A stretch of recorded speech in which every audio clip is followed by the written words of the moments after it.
Hey everybody, welcome to the John Filax Report. Alright, I want to touch base with this Trayvon Martin stuff. Trayvon Martin, a young 17-year-old kid, he's black. He was visiting his father in a gated community in Sanford, Florida. Uh, there's a gentleman named George Zimmerman who's part of the neighborhood watch there in the gated community. And Trayvon was visiting his father. I guess he was suspended from school. From some reports, he was suspended from school. He was at his dad's place. He was watching the game, and at halftime, he ran to the store to get some tea and Skittles. And did he go straight there and back? Who knows? Uh, and then George Zimmerman also lives in the gated community, and he's part of the neighborhood watch.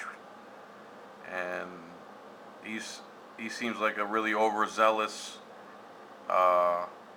Taking the security position to his gone to his head. His head's inflated. He wants to watch the neighborhood. He probably has no life, no woman, probably don't get laid. Uh, so this kid's walking to the store. He comes back. This Zimmerman guy sees him. He's 10 years older, and he's white, Hispanic, and Trayvon's black.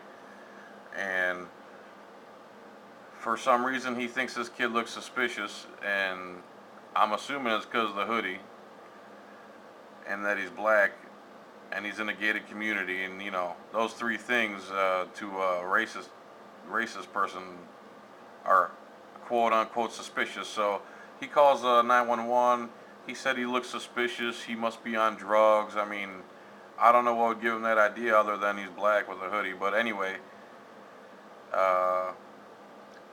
he says. Now he's walking towards me. This is a 911 call. I'll put all these links in the description. And TYT, now they're just totally sensationalizing the story, and that guns are bad, and it's guns, and the gun laws, this, and the gun laws that. And they said during the 9/11 phone call, see, now I don't know if there's more than just this one I have here, but in this one, the one they played, it sounded like Zimmerman said, "Fucking coons, they always get away." And then I listened to the call, and I'm assuming this is the same one. Yeah. When you come to the clubhouse, you come straight in. All right, let's go back. Okay. They're over here. Yeah, we got him on the way. Just let me know if this guy does anything else. Okay. These assholes, they always get away. See right there, that to me, unless they have a different 9/11 call, this TYT, because they played a 9/11 call on their show, and it sure sounded like he said "fucking coons, they always get away," and then you heard what I just played there, and to me it sounded like. Let's go back again.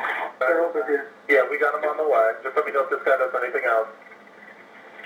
Okay. These assholes, they always get away. Right there, it sounded to me like he said, "These assholes, they always get away." So I'm gonna put this 9/11 call. I don't know if there's more than one. My thing is, I'm trying to figure out. I understand you got an overzealous neighborhood watch guy with a probably legally owned firearm, and I'm sure his IQ is about room temperature. He sees this kid Trayvon Martin walking through the neighborhood. He probably believes in his racist bastard self that he has no business in his neighborhood because he's black, probably, and he doesn't like the way he looks, so he must be on drugs, and he's very suspicious. So the police, the dispatcher asks Zimmerman, "Are you following him?" He says, "Yes, I am." And he told him, "We don't need you to do that." Right there and then, dumbass Zimmerman should have stopped trying to be a cowboy.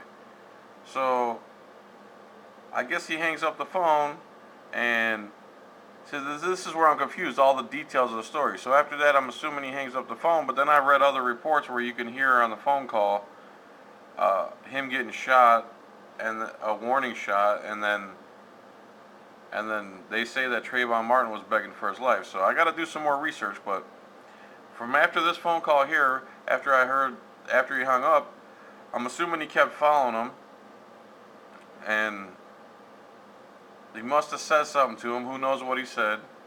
Again, I got to do more research. I'll probably do a part 2. And they get into a fight, from what I understand, because I'm trying to look for details here, and the only details I can find, let's see right here. Where was it? C. Martin's parents met with the special prosecutor and the family's legal team about. No one was convicted. Let's see here. Hoodies. Okay, I'm trying to get the details of the story, and this is the most detailed thing I can find so far. Martin was holding a bag of candy while walking to his father's fiance's home from a convenience store when Zimmerman started following him, telling the police dispatchers he looked suspicious. At some point, see right here, the most main part, the most important, most pertinent, relevant part to the story, this is all they give you in the media, especially TYT and them. At some point, the two got into a fight in the gated community and Zimmerman pulled out his gun. That's all the detail they'll give you. Okay? Now, this guy, he's just saying Zimmerman saw a black guy, he wanted to kill him. And that the laws in Florida, stand your ground law. I'm going to play this clip for you. So, again, the most important thing, at some point the two got into a fight. Okay, now, that's like the most important part. He followed him, he's a dumbass, he shouldn't have followed him. Okay, he goes up to him, and who knows what he said. They must have started exchanging words, and then, now what happens there? Does Trayvon attack Zimmerman and start beating him to death, or does Zimmerman provoke him into hitting him and then just trying to find a reason to pull his gun and shoot him? So, and then TYT constantly saying that all he had was a bag of Skittles and an iced tea, but again, I'm not on either side. I'm sure this Zimmerman's a dumbass, because for him to have to pull out a gun in a fist fight, unless, again, how bad was he being beaten by Trayvon, if he was being beaten? You need details. No one's giving you details. They're just giving you their sensationalized version of gun laws are bad, guns are bad, and it's because of guns and gun laws not being restricted enough that this kid got killed. Now, again, if I'm walking down the street and someone attacks me and I have my gun on me, I'm gonna be grabbing for my gun. It depends. Especially if they're getting the upper hand on me, and if they have a weapon. And this is something TYT doesn't understand. Let's say someone's attacking me with a rock. He's got a rock in his hand. He's hitting me with it, trying to hit me in the head with it. I'm gonna shoot him. Now, let's say someone's holding what else? A rock, or a metal pole, or a baton, or a knife.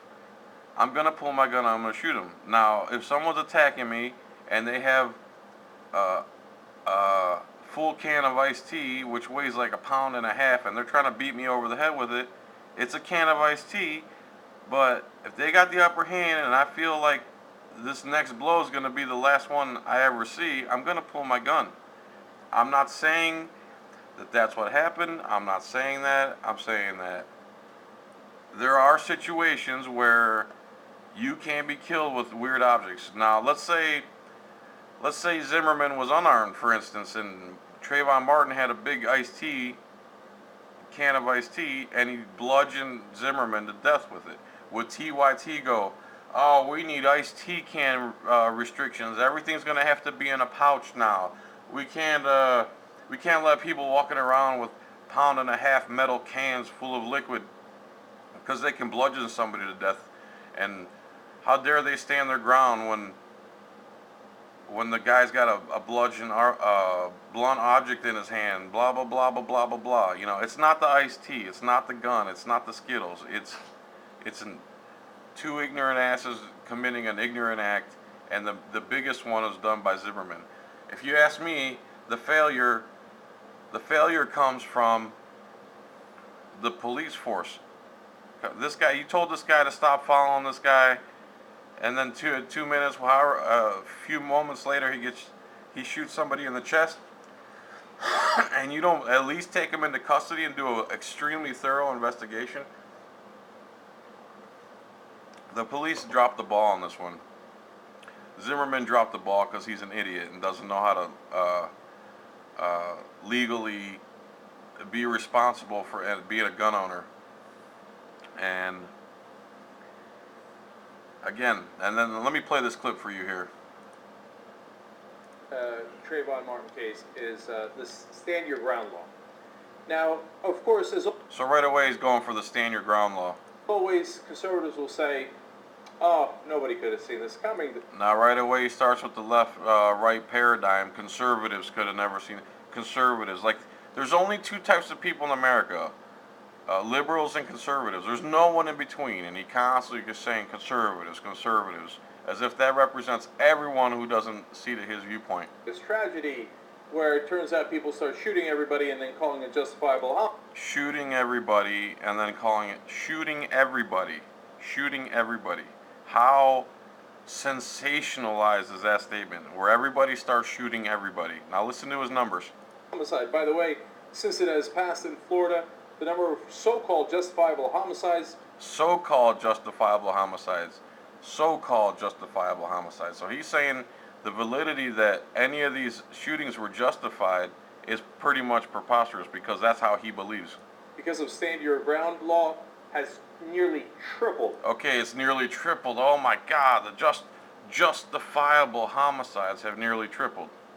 Going from 13 to 36. Whoa, 13 to 36. 13 to 36. What is that? 23 more killings in a state that has 15 million people and who knows how many guns. Listen to this sensationalism. So, what drives me crazy is when they always say, "I couldn't see it coming." Well, here's the problem. Reuters wrote in 2005 when the bill was being considered, and this is chilling. Well, This is chilling. Critics say the measure could lead to racially motivated killings and promote deadly escalations of arguments. This is chilling. Reuters said this. It could motivate killings, promote deadly escalations of arguments. So, justifiable homicides has tripled from 13 to 36, 23 more justifiable homicides that he's basically saying weren't justifiable. Huh. Nobody could have seen it except for Reuters, who wrote that article as you were considering the bill. Reuters seen all these mass killings, 23 more kills, justifiable homicides, in a state that has 15 million people. If they're not sensationalizing, if this isn't sensationalizing, nothing is. And then they had quoted legislators as well. Here's another one. All this bill will do is sell more guns and possibly turn Florida into the OK Corral. So there you go again, more sensationalizing. 23 more people were shot, justifiably, which he says it wasn't justifiable, so those numbers are skewed. You're not presenting any evidence that they were not justifiable. You're making a claim with no evidence. And Florida's going to turn into the OK Corral. So I've been living here 10 years. One of the main reasons I moved here is because you could actually carry a weapon on you concealed and defend your life legally. That was Democratic State Rep Irv Schlossberg. What could they do? Well, the guy who had introduced the bill... All right, so these guys are saying stand your ground law is responsible for killings, and they're killing people. And then he went on a rant. I'm going to have to make a part 2 of this. He goes on a rant on Larry Pratt, and they never mentioned that they got in a fight. The first time I heard then that they even got in a fight was this clip right here. To war with Iran. You know, if I had a son, he'd look like Trayvon. Meanwhile, Fox News, of course, trying to find a way to blame the victim, and Geraldo Rivera has come up with one. I think the hoodie is as much responsible for Trayvon Martin's death as George Zimmerman was. Okay, now that's absolutely ridiculous. Geraldo's another mainstream media idiot. I'm going to have to make a part 2 to this, so please watch part 2. I'm going to continue this report.